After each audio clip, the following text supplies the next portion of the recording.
India versus England முதல் T20 match நேத்து நடந்து முடிஞ்சிருக்கு. நம்ம இந்தியா அந்த மேட்சை வின் பண்ணிருக்காங்க அசால்ட்டா இங்கிலாந்து அகைன்ஸ்ட் தான். ஆனா அந்த மேட்ச்ல நடந்த சுவாரஸ்யமான விஷயங்களை இந்த வீடியோல ஃபுல்லா பார்க்கலாம். அப்ப இந்த வீடியோக்கு லைக் கொடுங்க, மறக்காம சேனலை சப்ஸ்கிரைப் பண்ணுங்க. இப்ப வாங்க வீடியோக்குள்ள போலாம்.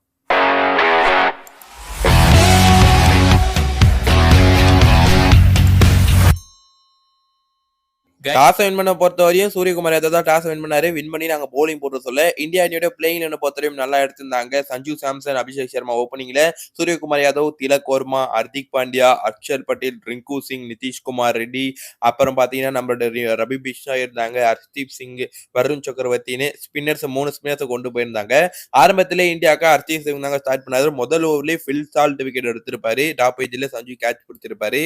அடுத்து வந்த ஜாஸ் பட்லர், பென்டாக்கும் கொஞ்சம் சில பவுண்டரிஸ் அடிச்சாலும் பென்டெக் விக்கெட்ல பவுண்டரி அடிச்ச அடுத்த ஓவர்லயே தூக்கி இருப்பாரு ஹர்தீப் சிங். அதுவும் சரியான கேட்சா பாத்தீங்கன்னா ரிங்கு சிங் பின்னாடி ஓடி போய் வேற லெவல் ஒரு கேட்ச் பிடிச்சிருப்பாரு. அதுக்கப்புறம் இங்கிலாந்துக்கு அவங்க டீம் கேப்டன் ஜாஸ் பட்லரும் ஹாரி புரூக்ஸும் ஒரு சில பவுண்டரிஸ் அடிக்க, அதுவும் ஹர்திக் பாண்டியா, பட்லர் ஒரே ஓவர்ல 4 பவுண்டரி அடிக்க, இந்த பக்கம் ஹாரி புரூக்ஸும் சிக்ஸர்ஸ் அடிக்க, 8வது ஓவர் போட வந்த வருண் சக்கரவர்த்தி முதல்ல ஹாரி புரூக்ஸ் விக்கெட் தூக்கி இருப்பாரு கிளீன் போல்டா. அடுத்து உள்ள வந்த லிவிங்ஸ்டன் விக்கெட்டையும் அடுத்த பால்லயே அவர் எடுத்து கிளீன் போல்ட் ஆக்கி விட்டுருப்பாரு.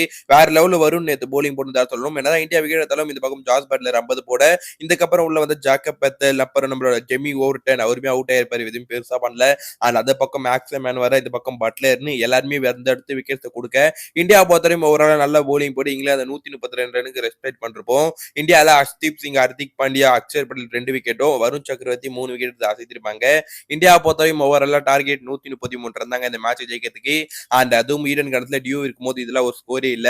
ஆனா சஞ்சு சாம்சன், அபிஷேக் சர்மா தான் ஓப்பனிங் வந்தாங்க இந்தியாவுக்கு ஃபர்ஸ்ட் ஓவர் ஃபுல்லா ஒரே ஒரு ரன் தான் வந்துச்சு. ஏன்னா அடுத்த ஓவர்ல சஞ்சு சாம்சன் 4 அப்புறம் 6 திரும்பி ஒரு 4 வேற லெவல்ல 22 ரன் அந்த ஒரே ஓவர்ல ஆக்சமன் அடிச்சு கிழிச்சு விட்டுருப்பாரு தாங்க சொல்லணும். ஒரு பக்கம் சஞ்சு சாம்சன் அடிக்க, இந்த பக்கம் அபிஷேக் சர்மா நானும் அடிப்போம்பா, நானும் அடிக்கிறவர் தான்மா என்ற மாதிரி அவரு. அதுக்கப்புறம் ஜோப்ரா ஆர்ச்சர் பவுண்டரி சிக்ஸர் தெரிவிக்க விட, இந்த பக்கம் நல்லா ஆடிருந்த சஞ்சு சாம்சன் 26 ரனுக்கு அவுட் ஆயிருப்பாரு. அடுத்து உள்ள வந்த கேப்டன் சூரியகுமார் யாதவ் அடிப்பார் பார்த்தா ஸ்கை முதல் பாலே டாப் எட்ஜ் ஆகி அவர் விக்கெட் கொடுத்து போய் ஹாஸ்பிட்டல் கேட்ச் பிடிச்சி டக் அவுட் ஆயிருப்பாரு. இந்த பக்கம் உள்ள வந்த திலக் வர்மா ஆரம்பத்துல முதல் பாலே பவுண்டரியோட ஆரம்பிக்க, ஆனா இந்த சைட்ல இருந்தாருங்க அபிஷேக் சர்மா, மனுஷன் என்ன அடிக்கிறாரு.